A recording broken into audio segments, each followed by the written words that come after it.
สบายดีพี่น้องเมื่อสักครู่สุคน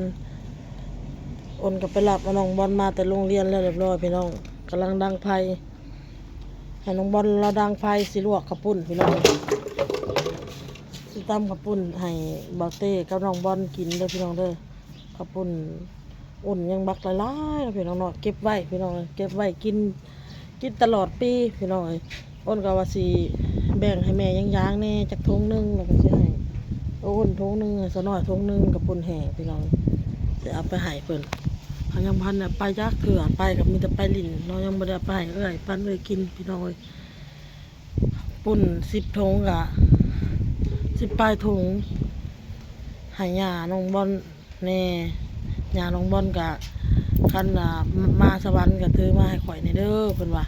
อันที่เจ้ามาให้ข่อย2 ถุงมันแล้วเพิ่นว่าพุ่นและเขาไปสวรรค์เพิ่นจังสิเอาไปให้เพิ่นพี่น้องเนาะมาไปให้ป้าน้ำแน่ป้าผู้เราแขนหักมาจากถุงนึงพี่น้องแบ่งปันกันกินเนาะพี่น้องเนาะที่เหลือเฮาเก็บไว้เอาไว้กินเฮานี่แหละ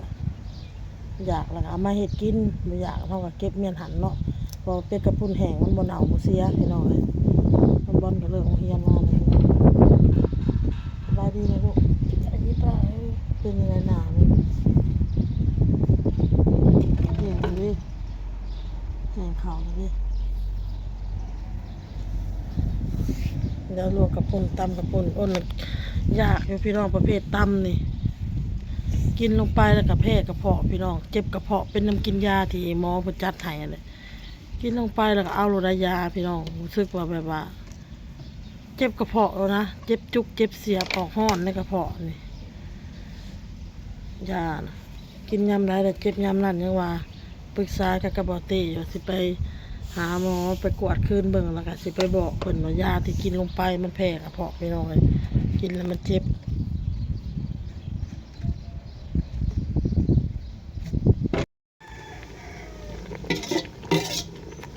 ลวกกระปุ้นพี่น้อง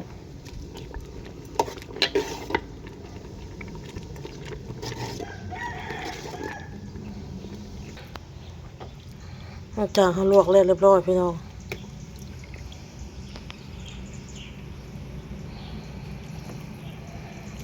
ดอกมัว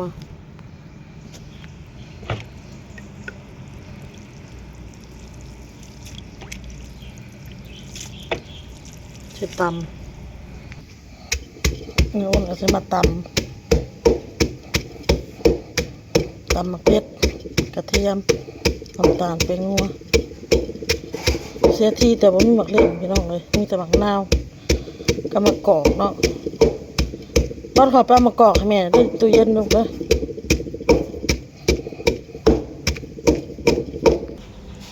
ตำข้าวปุ้นก็แล้วเรียบร้อยพี่น้องตำข้าวปุ้นบ่มีหมักเล่นเลยพี่น้องเลยผักกับเฮากับกระลำนี่แหละพี่น้องมาตัวมาสวัสดีพี่น้องสวัสดีมาติดตามน้องกันพี่น้องเลยมาต้องเบิร์ดบอกว่าจะซื้อเอาบทจานเลยซื้อแล้วพี่เลี้ยมซื้อให้แต่พี่เลี้ยมบอกพี่เลี้ยมซื้อให้4 ใบแต่ละจะใบยังบ่ได้แตกกับใบยังคือเก่ายังครบหัดเช้าจะซื้อให้นะครับ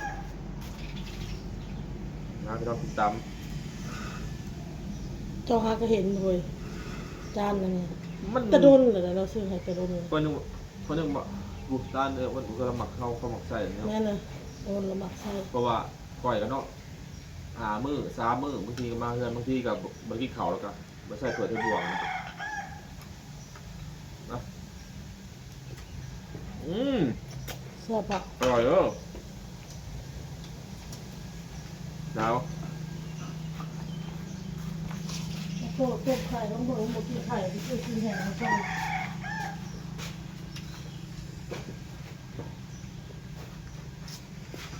ข่อยกินเนื้อกระเพาะขึ้นเป็นน้ำกินยาแพ้ยาเลยครับยาดาบุถือแล้วหมอ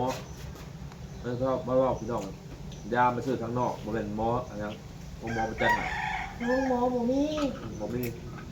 ต้องให้เขาเอาบินในเขาไปซื้ออยู่ข้างนอกคือท้องยางพี่น้องจะไปคลินิกอยู่นะมุกดาหารแล้วกวดเพื่อวางยาให้ถือรถเพราะว่า อ้ายผู้เฮ็ดเวียกนำกันเมียเราให้เป็นอันหยังเป็นหัวใจเจ้าน้อยเมื่อยเจ้าน้อยเมื่อยปัจจุบันเราปกติใช้ชีวิตปกติเราว่าโอ้ตะกี้อ้ายจนบ่มีเวลาว่ะเฮ็ดเวียกเฮ็ดงานครับไปไทยเลยว่าตัดสินใจไปไทยว่ะไปหมอมันรู้ทุกวันเฮาแบบประมาณว่าเพิ่นก็สินั่นแหละด้านเพิ่นนะแบบมันหยัง เก่ง โบอันปัวหัวใจโดยเฉพาะนะ เออ ด้านนี้แบบเป็นของอันปัวกับปัวอันนะปัวทางวิศะทางอันนะทางหัวใจ แต่ว่าคลินิกหัวใจกับคลินิกหัวใจโดยเฉพาะ อืม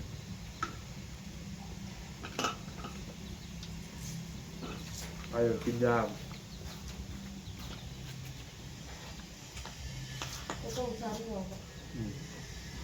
ข้าวยาเขาหลอกเสือเองไปหน่อยของเราอะมันเหมือนบกขักนะตามข้างกรอกยานะ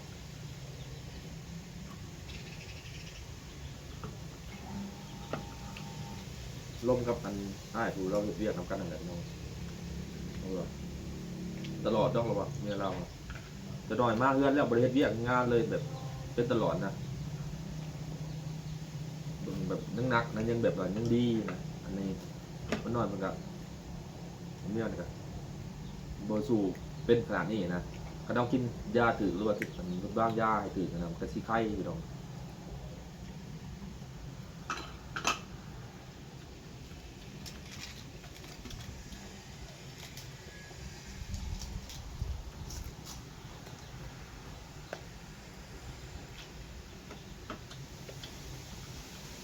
เลยครับไปเรียกเรื่องงานเงินไทยเอาไปไทยกับชาวบ้านเนาะมันยาที่มุสัยยาประถึกคือว่าคนกับแบบยัง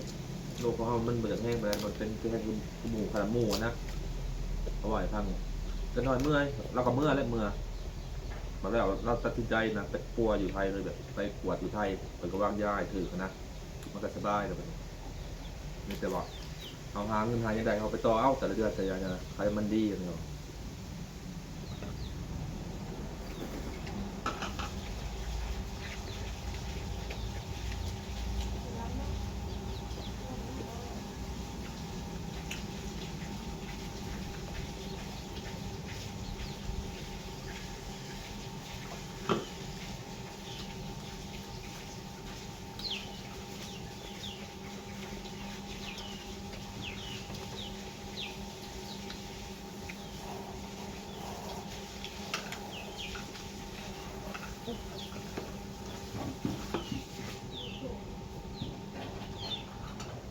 เดี๋ยวก่อน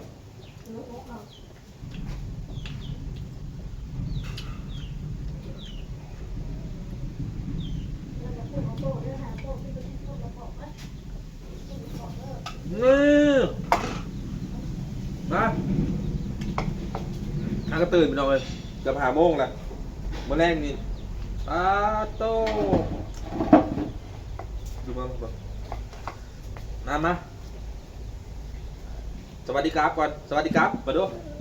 สวัสดีครับมาดู สวัสดีครับ สวัสดีครับแล้วแต่ลมเดี๋ยวเอาไข่มาเดินคนป้อนเขาเลยสวัสดี สวัสดีครับ สวัสดีครับมาดูบ่าวสุภาพมา สุภาพมาเล่นบ้าง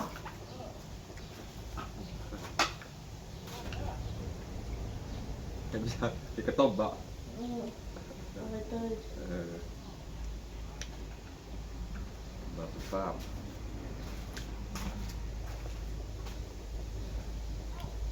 สวัสดีครับมาดูต้มไข่ด้วยเอามาให้ว่าด้วยป้อนด้วยกินแล้วก็แล้วแรงมาเลยผมปักกระยาเท่าหนาวเนาะหนาวเว้ยลูกชายตกอยู่แถวนอกไปหน่อยลมมันแบบเย็นขักเลยเป็นที่สุดหนาว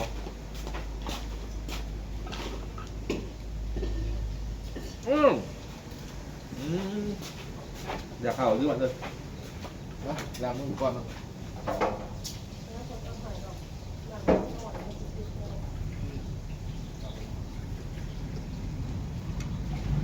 ไปเด้อในละปลาเด้อ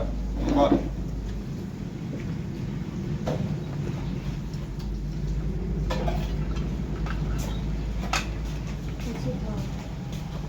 จากไข่มันจะลอง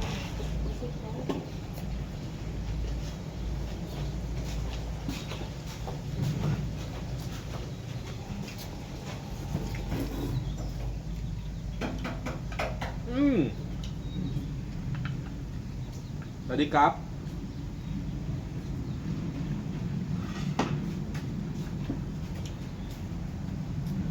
แรงงานแย่อาจจะไปเบิ่งแม่งกันนะกระดูน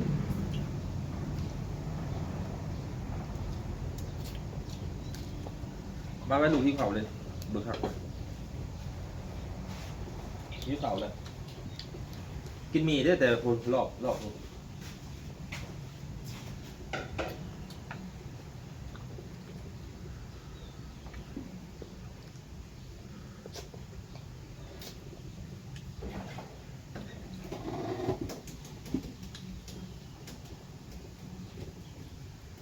เอามาดูหนึ่งก่อนก็ได้นะ วัดส่งกับวัดส่ง เออก็ต้องนะเขาเอาเขามาใส่เขาเขามา วั เนี่ ด ย สนิท กินเขาพออีกก้อน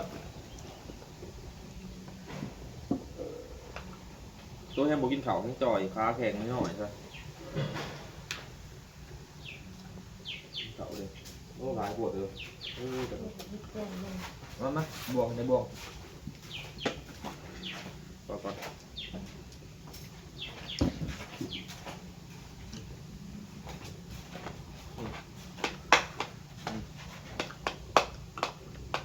ยังไม่สุกกระไดวันเลย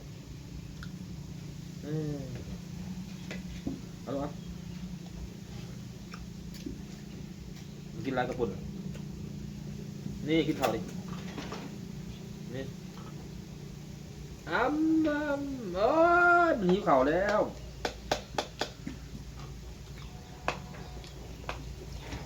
ข้าวดิสุกกระไดมาอันนี้พอแล้วนะ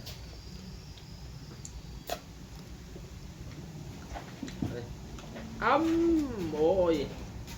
กินอะไรได้หิวข้าวเลยเด้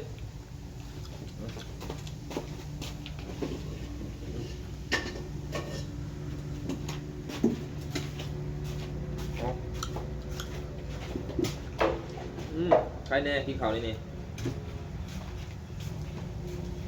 กินมะขาม กินหิวเลยบ่ให้บ่กินเลยไม่กินเลย อยากน้ำมาจับ เตอร์อยากทำอะไร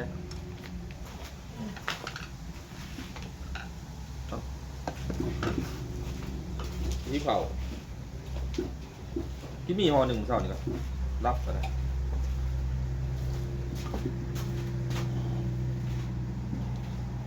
เห็นไหม